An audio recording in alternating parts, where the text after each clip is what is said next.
Hi అండి, అందరికీ నమస్కారం. Welcome to Latha latest news. ఈరోజు మన వీడియోలో తెలుసుకోబోయేది ఉచిత బస్సు అమలులో కొన్ని కీలక మార్పులు అయితే ఉన్నాయండి. అది దీపావళి తర్వాత నుంచి మొదలు పెడుతున్నారు. వివరాల్లోకి వెళ్ళే ముందు వీడియోని మొదటిసారి చూస్తున్నట్లయితే ఒక చిన్న లైక్ చేసి సబ్స్క్రైబ్ చేసుకోండి. ఇక వివరాల్లోకి వెళ్తే ఏపీలో ప్రారంభించిన మహిళల ఉచిత బస్సు పథకానికి అనూహ్య స్పందన కనిపిస్తోంది. పెద్ద సంఖ్యలో మహిళలు ఈ పథకాన్ని సద్వినియోగం చేసుకుంటున్నారు. ప్రభుత్వం ఈ పథకం అమలుపై నిరంతరం ఫీడ్బ్యాక్ తీసుకుంటోంది. త్వరలో ఎలక్ట్రిక్ బస్సులలోనూ ఈ పథకాన్ని విస్తర దిశగా కసరత్తు చేస్తున్నారు. కాగా ఈ పథకం అమలు వేళ ఆర్టీసీ సంఘాలు కీలక అంశాలు ప్రస్తావన చేస్తున్నారు. పుష్కరం కోసం డెడ్ లైన్ విధిస్తుంది. పోతే ఏపీలో శ్రీశక్తి పథకం అమలు సక్సెస్లో ఆర్టీసీ ఉద్యోగాలకు కీలకంగా మారారు.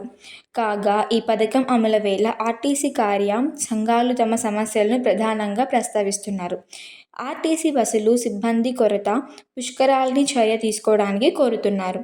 ఇక ఆర్టీసీ ఉద్యోగాలు పోతున్నాయని ఓబీయోన దీపావళి పండుగలను విడుదల చేయకపోతే రాష్ట్ర వ్యాప్తంగా ఆందోళన చేపట్టాల్సి వస్తుందని ఏపీ టీడీపీ ఆర్టీసీ ప్యాంప్లస్ యూనియన్ నేతలు తాజాగా హెచ్చరిస్తున్నారు. ఆర్టీసీ విలీనానంతరంగా గత 6 సంవత్సరాలుగా ఆర్టీసెట్ మెకానిక్ నుండి అసిస్టెంట్ మేనేజర్ వరకు, డిపో మేనేజర్ నుండి ఎగ్జిక్యూటివ్ డైరెక్టర్ వరకు అన్ని అర్హతలు ఉన్నప్పటికీ పాత వృత్తిలోనే ఉన్న శిక్షలు, నడిపింపులు, అనుమతుల సమస్య కారణంగా పదోన్నతులు నిలిచిపోయాయని పేర్కొంటున్నారు.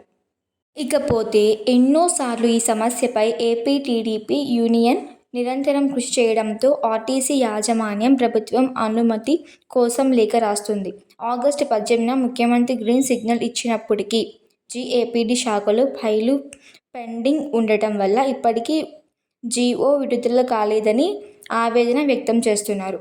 దీనివల్ల సుమారు 6,000 మంది ఆర్టీసీ ఉద్యోగాలు నిరాశలో ఉన్నాయని తెలుపుతున్నారు. ప్రభుత్వం ప్రతిష్టాత్మకంగా తీసుకున్న ఆగస్టు 15 నుండి అమలు చేసిన స్త్రీ శక్తి పథకాన్ని విజయవంతం చేయడానికి ఆర్టీసీ ఉద్యోగాలు శ్రమ ఆవేదన పేర్కొంటున్నారు.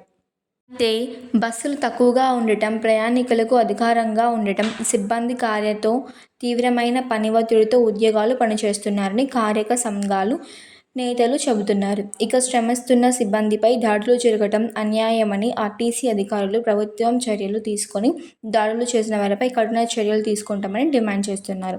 దీంతో ఇప్పుడు ప్రభుత్వం ఏ విధంగా స్పందిస్తుందనేది హాట్ టాపిక్గా మారుతుంది. ఇక మరిన్ని కొత్త రూల్స్ దీపావళి రోజున విడుదల చేస్తున్నామని ఏపీ ప్రభుత్వం అయితే స్పష్టంగా తెలియజేసింది.